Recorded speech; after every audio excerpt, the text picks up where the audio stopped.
Hello everyone, this is Mr. Ahmed Sharawi and this is your English language learning channel. In today's video we will learn about some different types of sentences.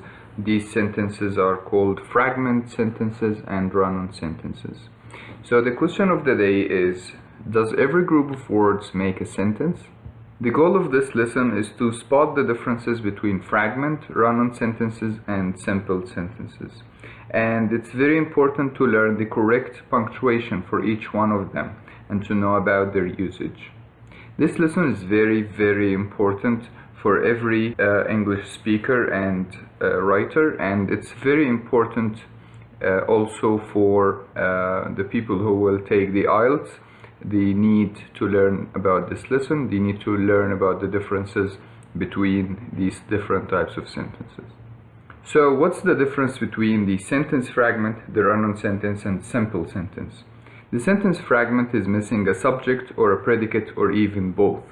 In some sentences you might even find a prepositional phrase which is not a complete sentence. The run-on sentence is made up of two complete thoughts that run together, and the simple sentence gives a complete thought. So an example of the sentence fragment is when I say the white rabbit in the hole. In this sentence we have only one subject. The white rabbit in the hole is the complete subject here. We didn't mention any predicate in this sentence. So if you just say the white rabbit in the hole, someone might wonder, what about it? What happened to it? Another example of the sentence fragment is when you say likes reading. This is a predicate. There is no subject. Another example is when you use a prepositional phrase, like when you say in the fridge. What is in the fridge? This is only a prepositional phrase. What's special about the sentence fragment is that we never put a period at the end because it's not a complete sentence and it cannot be used in writing or speaking. Even in speaking, it's incomplete. You cannot say it to someone and expect him to understand anything. And for sure it shows a problem in fluency. When you use words like these and you want to express your thoughts, the listeners or the people around you will understand that you have a problem in fluency. The other type of sentence is a run-on sentence. One example is, Dad taught us fishing, it wasn't easy. And this is one of the sentences that are repeated usually by young learners of the language. They repeat it in speaking, and when they start writing it, they don't understand that they are expressing two complete thoughts. These two complete thoughts have to be either separated by using a period or combined with a conjunction to make a compound or a complex sentence. And we will get to know this later in this video. The special thing about the run-on sentence is that they involve wrong punctuation and they are expressing two complete thoughts. One example of the simple sentence is, my cat died. Another example is, the exam was easy. The third example here is, we finished early. And if you read these sentences or listen to these sentences, you will understand that they represent a complete thought. You don't need the speaker to add more or tell more. They can stand alone as a group of words and they make one complete sentence, and as you notice, all of them are ended with a period or a full stop.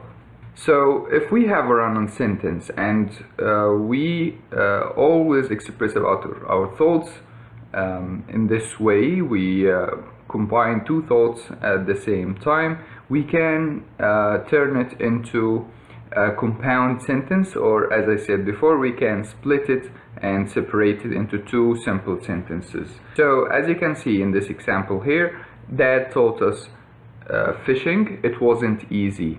And you can see that this sentence is a run-on sentence. One way to fix this is when you write it like this: Dad taught us fishing, period, it wasn't easy, period.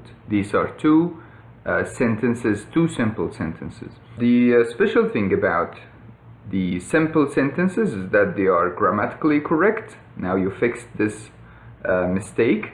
And the other thing is a negative thing, which is that they are short and choppy sentences. We don't advise our students to keep writing these short and choppy sentences all the time. Instead, they can use the compound sentences. How would I make a compound sentence? If I have two complete thoughts, if I have a run-on sentence, as this one, the exam was short, we finished early. So you have two thoughts here, that's why we call it run-on sentence, and we have incorrect punctuation. If we want to make this group of words into short, simple sentences, we can just say the exam was short, period, we finished early, period. These are two simple sentences. But if we want to make a compound sentence, we can say the exam was short, comma, so we finished early. These are two complete thoughts, and together they make the compound sentence. Now this one is a better sentence, better in style, and it shows that you are an efficient writer of the language, and you are capable of using the conjunctions and to write not only a simple sentence, but you can also write compound sentences and maybe complex sentences. So I want you now to write some examples on each type, and I will check them in the comment section below. Make sure that you think about all these different types of sentences and try to understand them clearly before you write the sentences, and I will make sure that I will reply to your comments and check if there are any mistakes. After this short lesson, thumb up if you've really learned something, you understand the idea behind this lesson. The second thing, which is very, very important, is practicing, so it will make a major change in your writing and in your fluency as well. Another thing is to come back to it again. You need to revise it, and in my point of view, this is the most important thing, which is making your own examples. You have seen some examples in this video, you have seen some examples in your books while studying at school, but let's not just imitate these sentences. Let's start to create our own sentences, and as I told you, I will check the comment section below and I will see your sentences and I'll see your production. I hope all of you participate and write something about these sentences, write some examples. If you have any questions or any suggestions, please be positive. Don't hesitate to share with me in the comment section below, and don't feel shy to ask. Feel free to suggest other topics. Thank you so much. See you later.